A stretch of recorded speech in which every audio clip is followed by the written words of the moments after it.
Hello and welcome to the very first episode of One Fall Theory.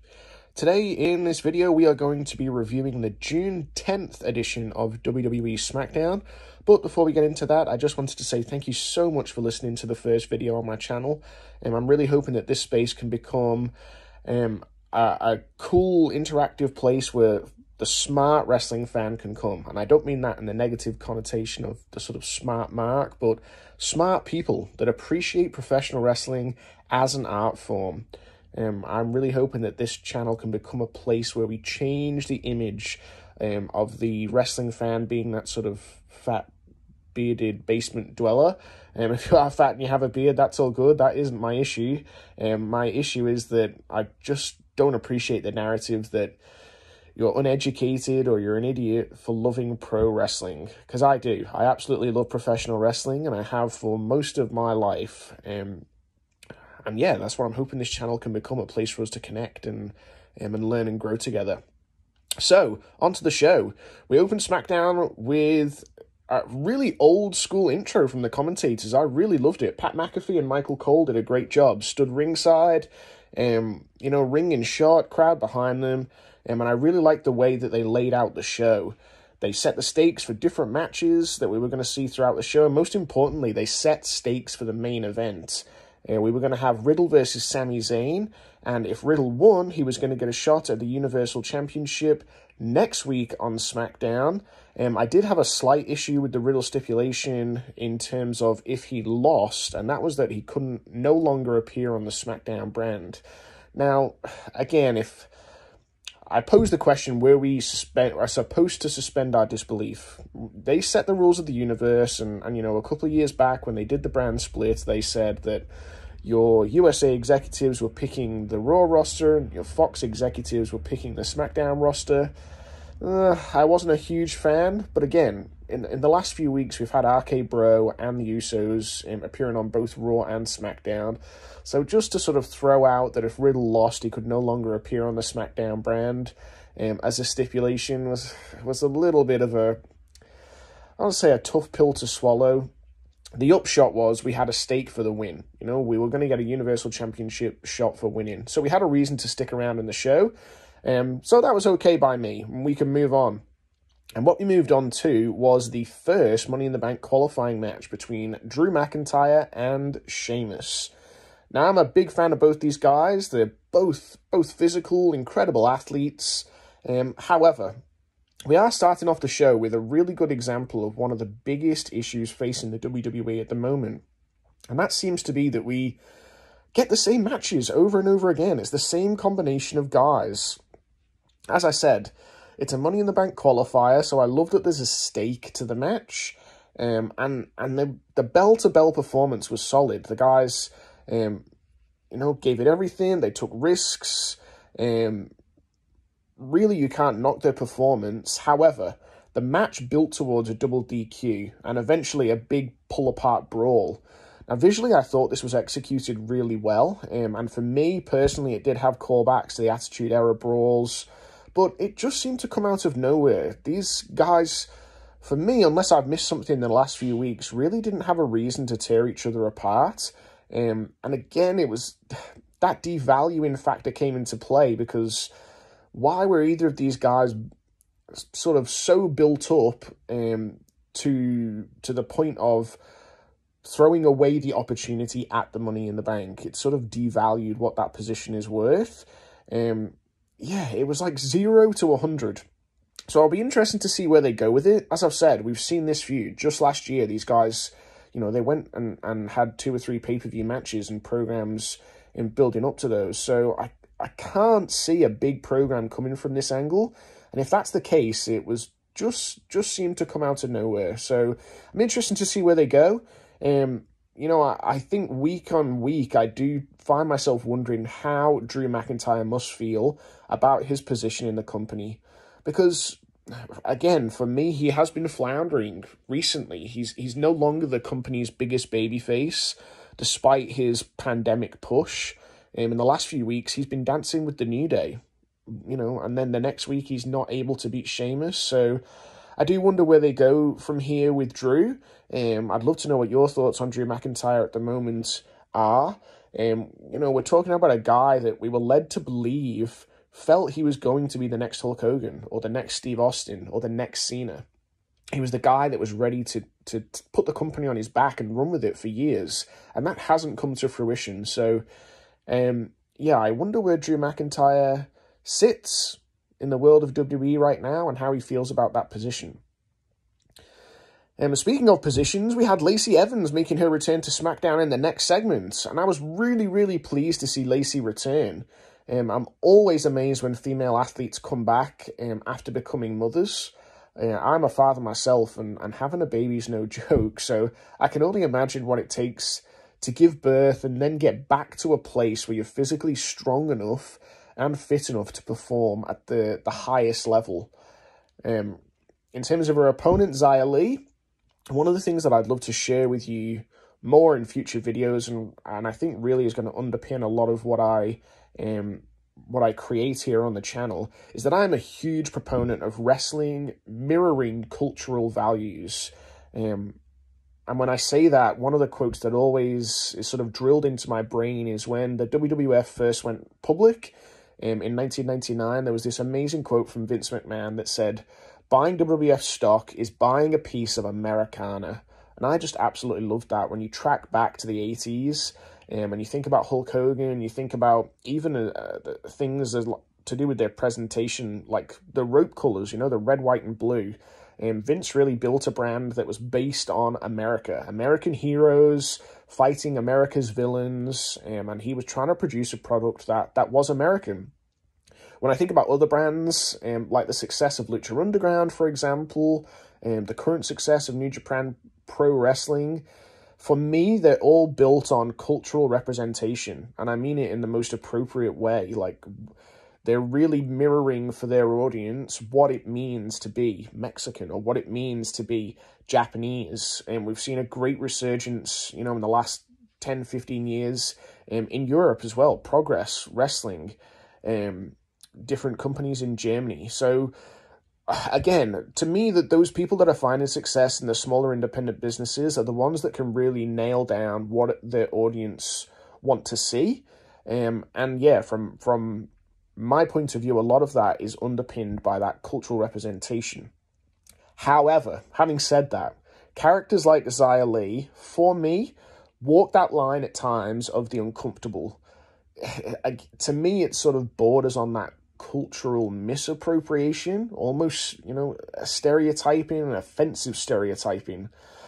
Now, I don't know whether I'm right or wrong here. I'd love to hear what you guys think, so let me know in the comments what your stance on Xia Li is. It's not the first time that we're going to touch on that sort of, I'm really hesitant to say the words racist, but that offensive stereotyping. To call it that makes me feel uncomfortable, because perhaps it is cultural representation. Perhaps it is I'm not Chinese, so I don't know how I would feel about seeing that as a Chinese person. In the same way, later in the episode where we talk about the German and Austrian characters that they have currently and how they're represented. So like I said, let me know in the comments below. It'd be a great discussion, I think, to get into, and I'd love to hear what you guys have to say. The match was solid. It was a really nice return for Lacey, and we know from prior to having her second child that she's an incredible athlete. She's got great athleticism, and I think in the context of the Money in the Bank ladder match, she's going to be able to do some really impressive things. So it was good to see Lacey return, and we got a solid performance from these two. Nothing to write home about, but yeah, good innings for a SmackDown match. We went backstage next, and we saw Adam Pearce's office. Now, Adam Pearce's position really confuses me. A couple of years back, they made a big deal about getting rid of that general manager and authority figure position. But now we see Adam Pearce in multiple segments on every show, and he's not really a babyface, he's not really a heel. He sort of has some power, but doesn't really have the power. It just feels to me like they sort of have their toe half in the water. And when we got to Drew McIntyre and Sheamus individually going into Adam Pearce's office and demanding that they get placed in the Money in the Bank ladder match, regardless of the outcome of their qualifier, that started off the show. I don't know. It's one of those things where, again, is it not a little bit insulting to push on the audience that a former champion like McIntyre and Sheamus wouldn't just go to the boss or the person that could do something about it when they needed a problem solved or when they had an issue? So, yeah, I mean, I don't have anything against Adam Pearce personally. I think a lot of people are sort of behind the fact that he has a position on TV, but for me, it's a confusing one, and I'm not sure what he brings to the product. So we'll open to see where he goes. For me, when I think back, like, in terms of authority figures, I think back to 2019. Now, these two guys were pitched as really having authority behind the scenes, but I'm pretty sure it was 2019 when they announced that Eric Bischoff was going to be running SmackDown and Paul Heyman was going to be running Raw. Now, we know that didn't happen. It never really came to fruition for very long at all, but that excited me. That was true authority figures that were going to have some sort of influence and purpose, even if we didn't see them on television. Like, if you're calling back to that name, we know that there's a personality attached to it. We know that wrestlers then have got somewhere to go. I don't know. I'm looking for that air of legitimacy, and for me, Adam Pearce doesn't really do it. Yeah, sitting on the fence. Sometimes in wrestling, you've got to be in for a penny and in for a pound, and at the moment, for me, it is missing the mark with that Adam Pearce character. Someone who almost never misses the mark for me, though, is Ronda Rousey, and how could she? Whilst I'm going to stop here and say I was really hoping that my first video was going to be more positive in nature, because I'm not a fan of just sort of complaining for the sake of it. I have been an in-ring performer. I've been a behind-the-scenes booker, a promoter, producer, and it is so easy to pull things apart. It can be such a thankless task to do anything behind the scenes, and then doing anything creatively and creating content, whether it's to do with wrestling or in-ring, or not. It's just so easy to pull things apart. So I don't enjoy being negative just for the sake of it, but I do feel like this video is going to skew on the negative. And to be honest, the reason that I'm starting this channel is just to be as authentic as possible. I'm not really looking to push always being pro WWE or pro everything that is produced or the other way. I'm just going to give you my authentic thoughts on things. So yeah, absolutely love Ronda Rousey, but this segment, the next segment, really highlighted issues with the current product. In Ronda Rousey, you've got someone that has an incredible real-life personality. Like, what she has achieved for female athletes, period, is incredible. I am genuinely in awe of her. But segments like the one that we had on SmackDown expose her, in my opinion. Each time that she has a throwaway match or a promo where she stands alone in the ring, that to me devalues her star power. And I'm going to talk about comparisons in a little while, but how Ronda isn't used like a Brock Lesnar becomes really hard for me to understand.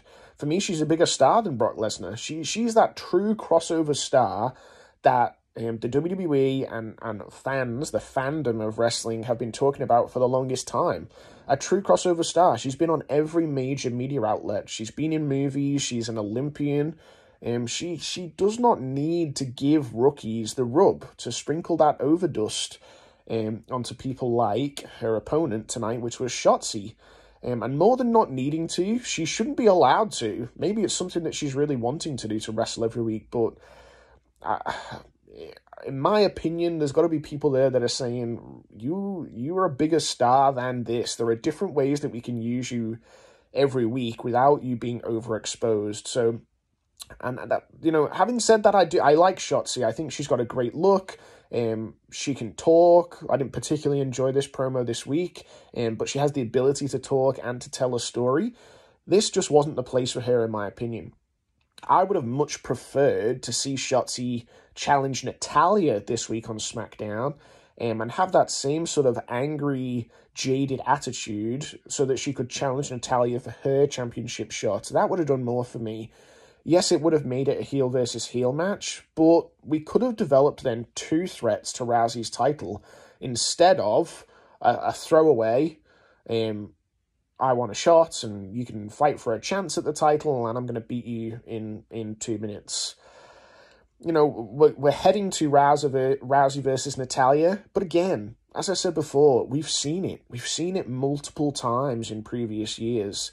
We're talking about a company and a promotion that has a roster of, 300 people. It's a deep, deep roster, but we seem to keep getting the same combination of matches. Surely there is a way that we can develop some of these guys so that we're not seeing the same thing week in and week out.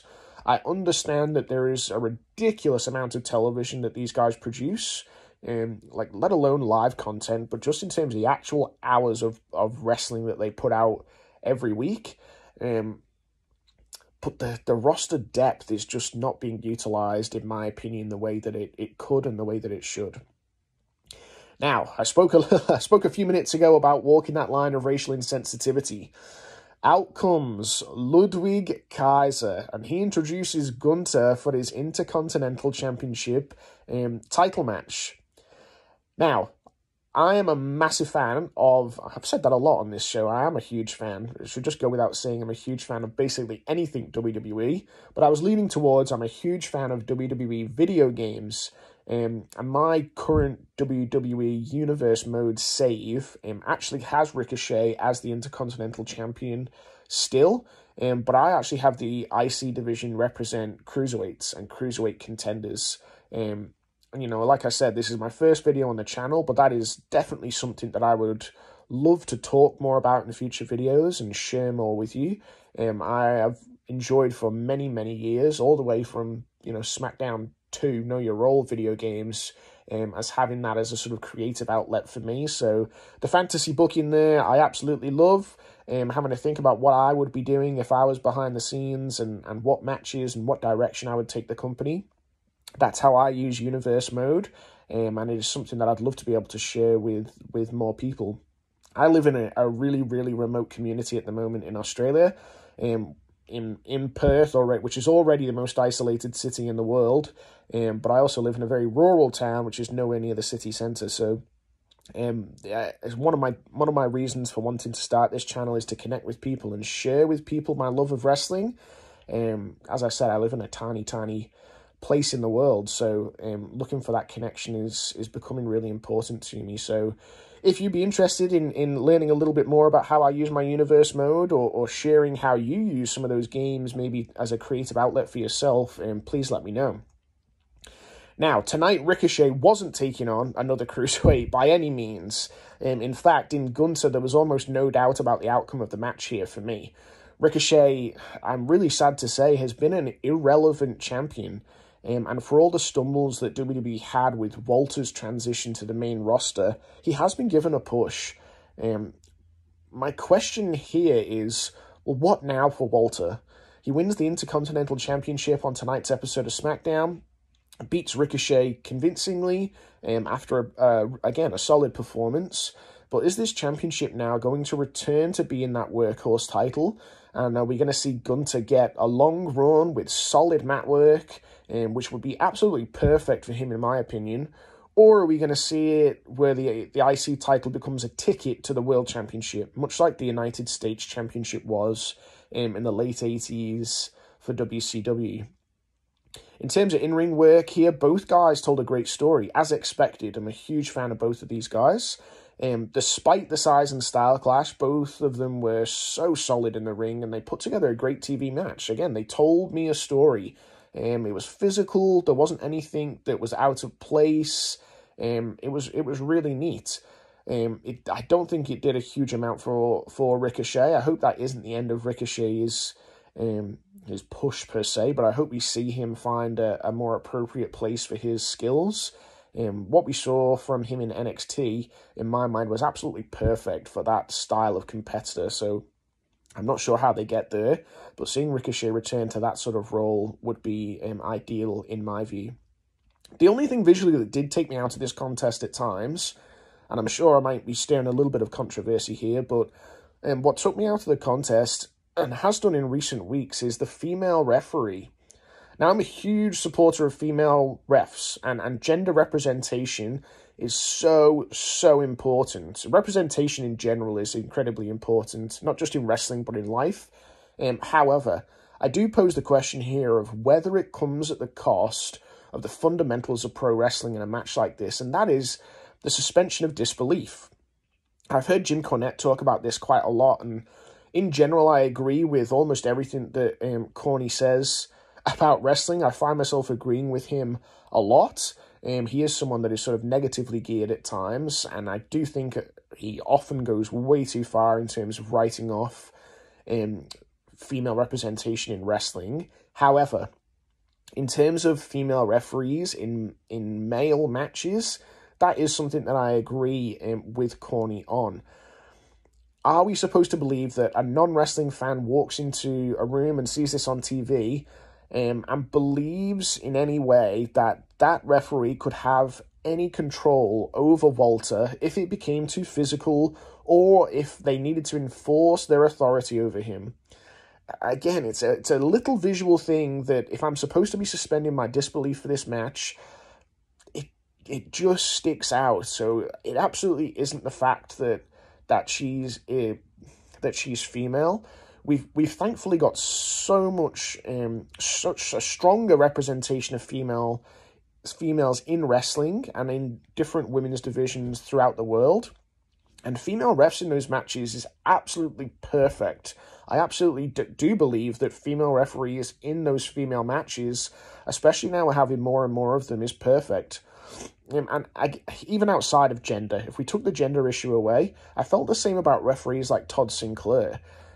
Nothing against him personally, but he was someone that wasn't in shape. He stood out when he was on the screen, because he was rotund. Like the ref assigned to any match should at least be plausibly be able to enforce their authority. So yeah, maybe I'm wrong there. Maybe it doesn't bother other people, but again, I often watch wrestling alone, but when I do have people around, if someone comes to the house or, when my wife comes into the room while I'm watching, I often think, well, what does someone who's not been immersed in this world for forever think when they see this? Like, yeah, the big thing about it being fake, I'm gonna make lots and lots of videos about whether, the issue of wrestling being fake or not matters. But the overarching theme in professional wrestling is that we can suspend our disbelief in the same way that we do when we go to the movies. But are we supposed to believe that what we see on screen is real? And if that's not the case, if we're being shown things that aren't plausibly conceivable, that we're going to have issues with believing, well, then we sort of have to consider it. So I do pose that question. Maybe I'm wrong, but let me know what you guys think. And we are going to move on to our main event. Guys, it was Riddle versus Sami Zayn. Now, Sami has been obviously aligning himself with the Usos in recent weeks. We saw Paul Heyman give him somewhat of a pep talk before the match. Again, they reset the stakes of this match, which I thought was good. I'd love to see more of Paul Heyman on commentary, to be honest. I think he's just such a good orator. It'd be fantastic to hear him more, especially in these main event spots that have got that any sort of bloodline connection or championship ramifications. To me, getting Paul on the mic is always going to be a bonus. Now, I don't know about you guys, but I always have a tendency to compare everyone that I see in a modern context to other people. And I don't just do this in wrestling. I do it.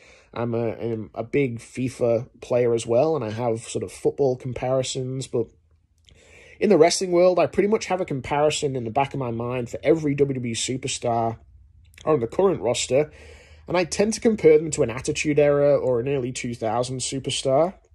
And that's probably because this is when my fandom began.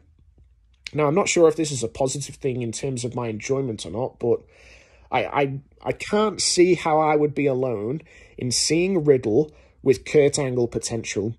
Riddle is a guy that is a legitimate athlete. He picked up the crossover from MMA to pro wrestling really fast. He has the potential to switch from a serious wrestler, the ring-to-ring work where he shows seriousness and tenacity and aggression, to that fun, lighter-hearted character outside of the ring. Now, I am a funny ain't money guy, so Riddle for me in the last year or so has not been living up to what I believe he's capable of, and Sami Zayn has got a tendency to fall into that same category. For me, Zayn is like a Jericho in the late 90s. Like, he has the ability to get that tantrum heat, but then still go in the ring. Now, this was helped because WWE established some stakes early on, which was great. It was a pleasant change, quite frankly, from what I've been seeing from the product recently. And whilst I don't think many would consider Riddle a genuine challenger for Reigns' Universal Championship, there's certainly enough there to get some entertaining TV for the next several weeks, particularly when we consider the current injured reserve list that just seems to be growing and growing, unfortunately, for them. The match was fine, and again, it wasn't anything to write home about. I don't think it was anything that blew me away, but the biggest positive for me in the Riddle-Zayn main event was that there was an opportunity there to demonstrate a greater range of emotion from Riddle. The stoned out of his mind promo delivery is so tired. I'm just looking for more aggression. Show me the athlete, show me the personality of Riddle that pissed off Dana White, that could legitimately shoot with anyone on the roster. We started to see that, obviously, after Riddle gets the win with the RKO, and the Usos jump him in and get some heat on him, looking like they're going to close the show that way, but Riddle comes back with a kendo stick, which I'm not a huge fan of, but he came back angry. He came back and ran the Usos from the ring. So next week, we're going to get Riddle versus Reigns, something I'm really interested to see. Again, I can't see that championship being moved. I don't think anyone on planet Earth can see the championship being shifted to Riddle on TV. But there's definitely enough there to keep me interested and keep me entertained. So overall, I thought this was a really good episode of SmackDown. Yeah, I thought they had decent in-ring work. There's lots of problems to solve, but you know what? That is one of the greatest things about wrestling. There's always going to be a problem to solve, and it's why us as fans, I think, engage in the modern context so deeply and so immersively, is we're trying to solve those problems as we watch. So, yeah, share with me. I would love to get involved. I'm sort of trying to push myself into the fandom world with this channel, so please help me get involved. I really hope you enjoyed the very first episode of One Fall Theory. Thank you so much for listening. I'm really excited to learn and to grow in this space. So if you've got any feedback or suggestions for me, please let me know. I will say I definitely have a lot to learn. I don't pretend to be an amazing editor. This is probably going to look and sound very basic. But in terms of the research that I've been doing for YouTube channels or video podcasting, really, you can wait around forever and ever to get the perfect idea or the perfect jumping point, getting more equipment. But the best advice that I could see that was out there was just hit record, just start recording and putting things out there, which is what I've done. I do have COVID at the moment, so I probably sound horrific. I'm not going to be able to edit out any coughs of here, so hopefully quality is only going to improve. But like I said, if you've got any feedback for me in terms of what I've said, what I've put out there, what I've theorized, my delivery or my technique, please do let me know in the comments. I'd love to see and hear from you all. But that's it for this episode. So until next time, I thank you, and I will see you soon.